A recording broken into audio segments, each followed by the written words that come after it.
What's up guys, David here, MixBus TV. Hope you're having a great day. Welcome to another video. I just ran into a really important article and I want to read it and comment on it with you guys. The article was posted on musicradar.com. I will post a link down below and it kind of ties up very closely to what me and Andrew Sheps said in the video that we did together about AI and AI music generators at this point a few weeks ago, and I'll post a link down below if you missed it. The article's titles read, "Want AI to make you a hit song? Bad news. New copyright law means that you will never earn a penny from it." In a landmark ruling, the US Copyright Office has finally decided that AI-generated works cannot be copyrighted. This is huge. This is dated January 31st, 2025. So it was just a few days ago. And again, I repeat myself, this is huge. This was a ruling by the US Copyright Office. If we scroll down to the article, who really owns AI generated works and who gets the money? It's a question that's been debated ever since this particular genie escaped its bottle. So you install the software, you type the prompt, and whatever comes out of the other end is yours, right? Wrong? That is exactly what me and Andrew Sheps were wondering, right? Is it even copyrightable? Who's the owner? Is inputting a prompt enough to be considered enough human interaction?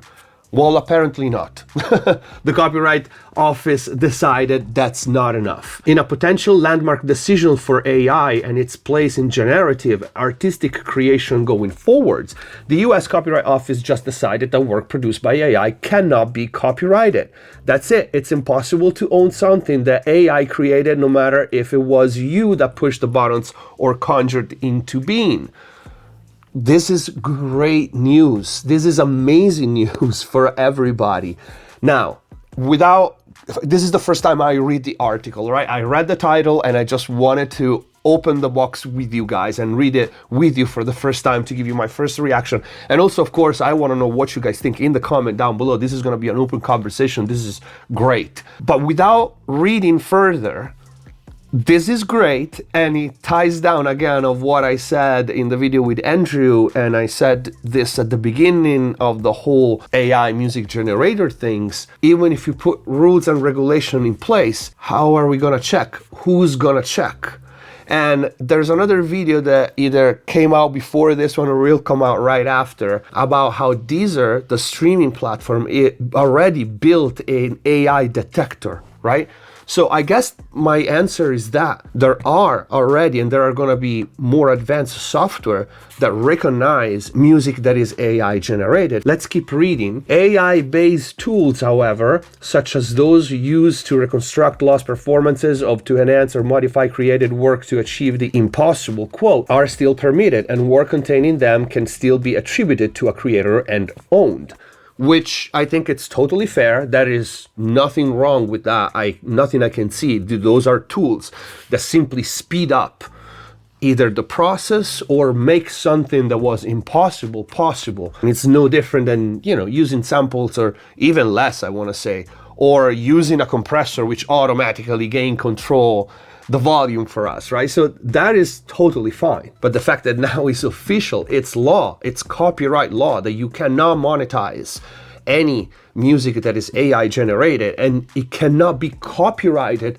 If you remember my conversation with Andrew Sheps, and probably I should call Andrew and we should do an update of that video. If you want that to happen, leave it in the comments down below. That was also my second point, right? AI is so fast at spitting out combination of melody versus chords and all kinds of combination that we would, so to speak, run out of music if that could be copyrighted. And I know someone posted on that video that has been done already. They run a software and did it already, blah, blah, blah. But still, that doesn't stop people from creating new music and being able to copyright it and own their new songs. This could have led to something like that. A company, which could very well be a major label, stuff a room with computers and just run all the combination, and basically they own music as a whole. right? So now it can be copyrighted, and because it can be copyrighted, you can make money out of it. Well, the new ruling is clearly bad news for anyone currently or planning to get rich while AI does all the work. Most specifically, the platforms and services that were hoping to make money from training AI on existing work and passing it on to users to allow them to run riot. Meanwhile, the subtle distinction regarding AI tools is good news for those offering new technology, allowing progress in the fields of sound enhancement and synthesis to take place. But most importantly, it's good news for musicians and artists creating original human-derived works. The fear had been that with AI's inevitable rise, countless millions of new songs, artwork, video, photography, and more would be dumped onto the market. And if you watched my video about how AI was already disrupting the streaming world and basically in the music industry as a whole, I'm not sure if I'm gonna release that video first or this one first, but they're gonna be close to each other because it's a related subject. You saw or will see in that video that companies or privates, we don't know, were dropping 10,000 new songs, AI generated songs, on streaming platforms, specifically on Deezer, and making money with it, diluting the market to a ridiculous extent at the expenses of musicians and artists, specifically, I want to say, independent. Because label, you know, they always find a way to cover their butt. But now, literally few days after I filmed that video, this comes out, and it's great news, because now, while Deezer already built an AI detector, now it's law. Now you cannot do that. Effectively devaluing and swamping human-created work, making their real creations indistinguishable in a sea of clones, and role of the genuine creator ultimately unnecessary. The streaming platform, which are already a big mess, because labels themselves, we know by now that they have been setting up ghost artists to dilute the market, because now especially Spotify doesn't pay anything unless your song has more than 1,000 streams. But if you have 999 streams, it's not that nobody gets paid for those 999 streams. Or if you have 500 or 200, those streams get counted and they get paid, but they get paid to who? Not to you,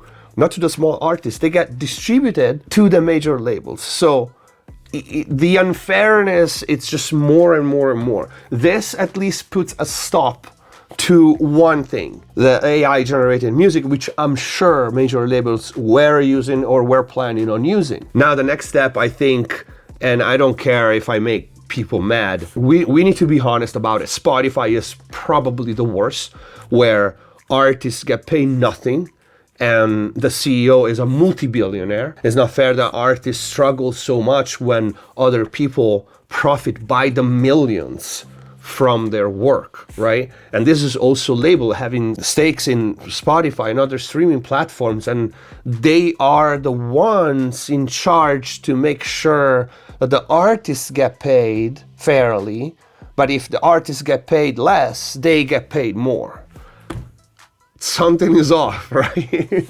Or there are some things at this point that are crazy, and there's a lot of change in the air, especially in US right now. And I think that this is a good trampoline to try to like at least speak out. And like the Suno CEO, I think, who never made a song in his life, came out and stated that humans don't enjoy making music. This is how he justifies his Suno AI music generator. Well, guess what, CEO of Suno? Most people don't make money making music. They just enjoy making music. That is the drive, I want to say, for 99% of the musicians and the artists out there. Many don't even think they are ever gonna make it, or they barely make any money. And there are many others that do, but that's not the point. Music and all the industry around music, think all the different guitars, different basses, drums, and to our mixing and mastering gear and everything in between exist solely because humans love making music. So first, this new ruling, I'm sorry for Suno, I guess, and all the other AI generative music software. And then if you've never made a song in your life or grabbed an instrument or tried to play a note or anything regarding music production, just shut up. Don't talk about things that obviously you don't know nothing about. But he got a lot of heat already and backlash, so I don't need to add. Actually, I just did, and I think it's fair. Anyway, let's keep reading. This new obstacle in the way of that particular nightmare means that while not eliminating the availability of such technology,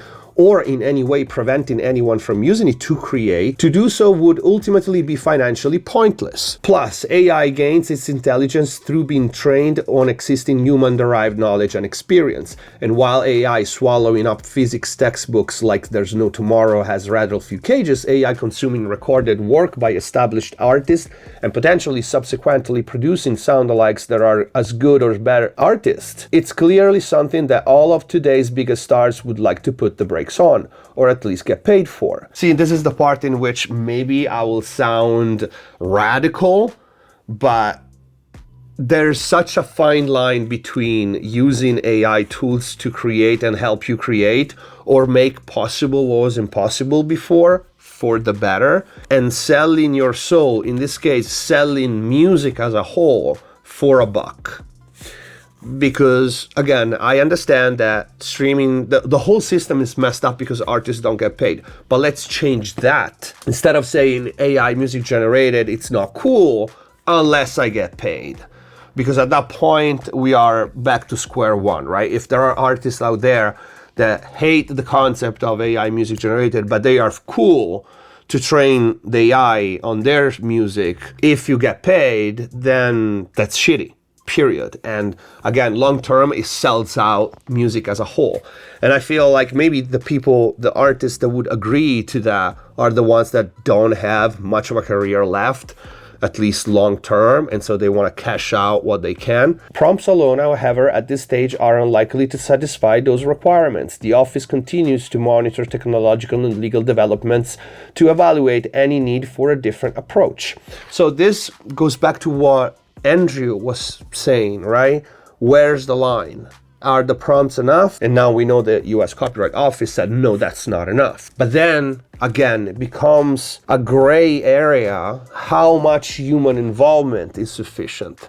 And it's good that they say they will keep monitoring the legal and technological developments, because I'm pretty sure that it's going to be a battle, right? At this point is outlaw, so to speak, meaning you can copyright it, you can monetize it, you can earn money from it.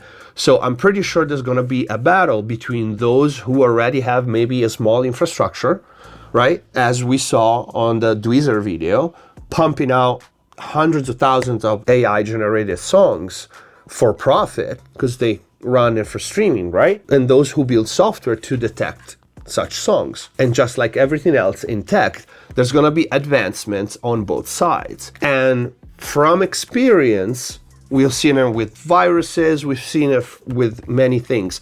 Usually, the criminal, so to speak, part are going to be always one step ahead, at least for a brief period of time, meaning they're going to build a workaround and the tools are going to catch up with that workaround. And then they're going to be another variation of the workaround, and then the tools are going to be catching up again. We'll see if that's going to be the case. Maybe not. I hope not. But that is exactly what me and Andrew were wondering in that video. All in all, it's a bit of a breakthrough and a bit of kick to the teeth for platforms such as Suno, heyo, and the AI-powered song generation platform endorsed by producer Timbaland, which aimed at mainstream music creation and wrench it out of the hands of the creators. The message is, sure, you can make a song with AI prompts, knock yourself out, but they'll only ever go on a pile of abandoned, purposeless, valueless sound-alikes. That is a great line.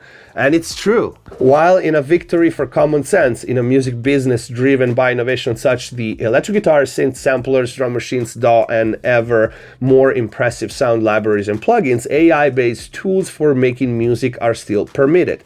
Tools, not fully generated. It looks like a win-win, but when does an AI tool cross the line into being an AI fake? Let's see how long it takes before someone bends the rules. That is exactly what I just said a minute ago, talking about the advancement on both sides. So, there's going to be workaround on one side and it's going to be a catch-up game on the other side. Regardless, this is good news because, first of all, it sends a message. The US Copyright Office said, no, you cannot do it. Second, it already gets rid of what we know to be an actual problem already on all the streaming platforms, polluted by tens of thousands of AI-generated tracks daily, which again dilute the market, devalue the music, makes it even harder for independent artists to be discovered. It's a total no. And it also brightens a little bit the future for all independent artists, because I think 90% of the world agree that that wasn't cool. And so, yeah, this was Daniel Griffith. I'll put his article down below in the links on Music Radar. I hope you liked this video, but most important, I want to know what you guys think in the comments down below. If you want to book mix and mastering with me, go to the website mixbustv.com. If you want to access the exclusive mixing and mastering video library here on YouTube, click the join button, become a MixBustV member. And if the videos are helping you, please consider using the super thanks or grab some merch. Thank you for watching. Subscribe if you haven't already. Stay safe. See you next time.